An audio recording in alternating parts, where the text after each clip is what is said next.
Bombastic side-eye, criminal offensive side-eye. Tapi bohong.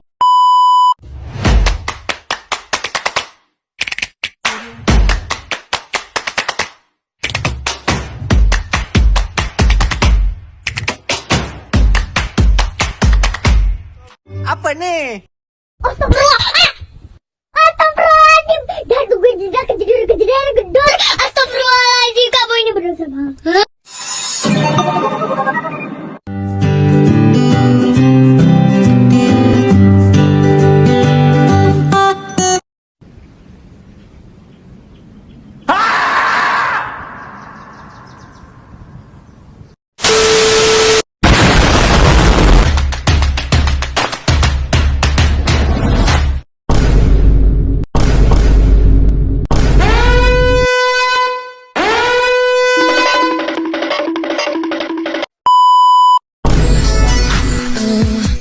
Why don't you bring your girlfriend?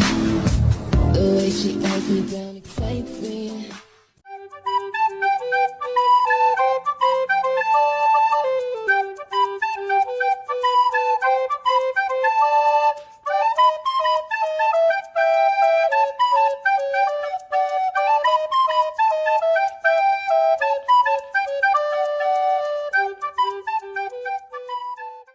Halo guys, assalamualaikum warahmatullahi wabarakatuh.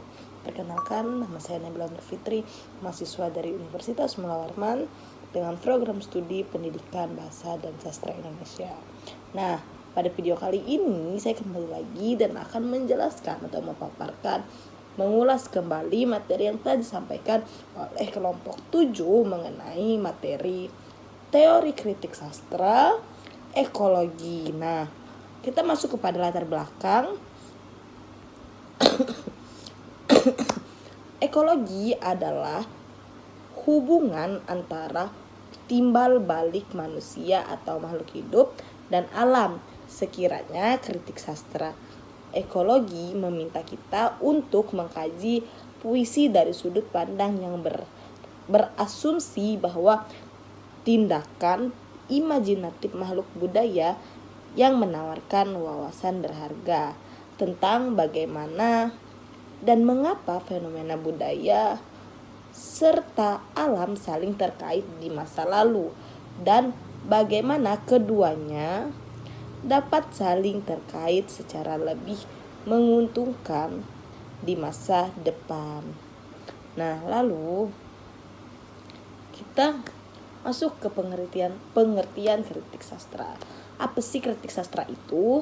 Nah, secara etimologi, istilah kritik sastra berasal dari bahasa Yunani yaitu kritikos yang memiliki arti hakim. Selain itu, istilah kritik sastra juga berasal dari kata kritikos yang berarti hakim kesusastraan. Nah, dengan begitu bisa kita artikan bahwa kritik sastra adalah salah satu objek studi sastra untuk menganalisis atau menafsirkan dan menilai suatu karya sastra seperti buku, novel, biografi, dan lain-lain sebagainya. Di sini juga ada menurut H.B.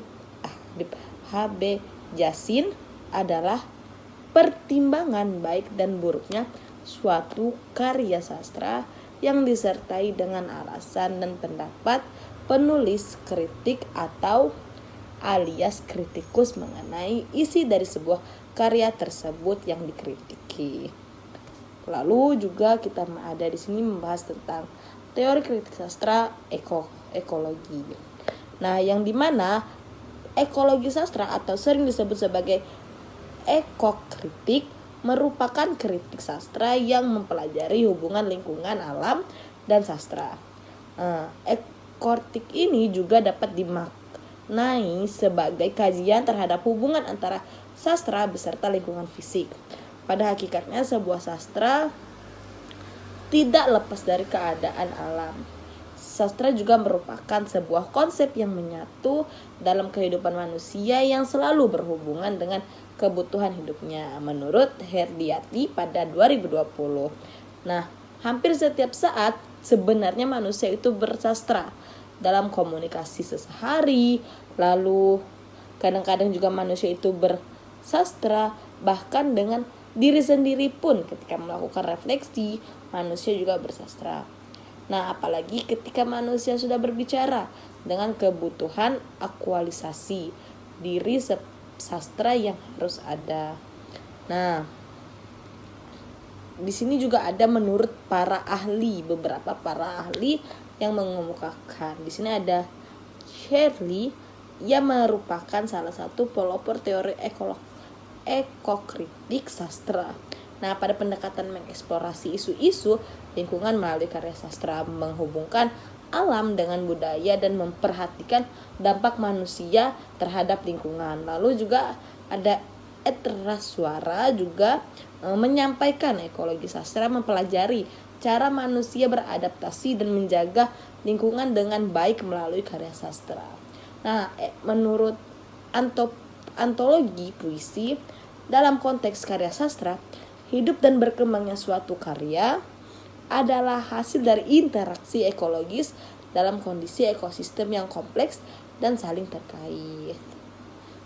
Nah, hubungan sastra dan ekologi. Di sini teori sastra ekologi menghubungkan karya sastra dengan isu-isu lingkungan serta interaksi manusia dengan alam. Mungkin beberapa cara di teori ini yang mempengaruhi sastra. Yang pertama ada representasi alam.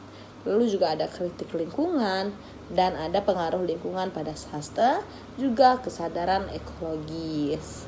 Nah, ciri-ciri yang bisa kita lihat, yang pertama fokus pada lingkungan serta kritik terhadap ekosistem, dan ada juga pengaruh lingkungan pada penulis serta kesadaran ekologis dan interkoneksi. Juga ada penggunaan metafora dan kritik terhadap konsumerisme, juga pengaruh budaya pada lingkungan. Mungkin manfaat ekologi ini, teori kritik sastra ekologi juga memberikan manfaat yang signifikan seperti kesadaran lingkungan serta metafora dan simbol, kritik terhadap konsumer, pengaruh lingkungan pada karakter, terus ada penghormatan terhadap alam, penghormatan terhadap keberagaman, lalu ada pemahaman tentang manusia dan alam, juga pengaruh lingkungan terhadap plot, terus penggunaan bahasa yang digunakan, serta pesan tentang keberlanjutan suatu hal.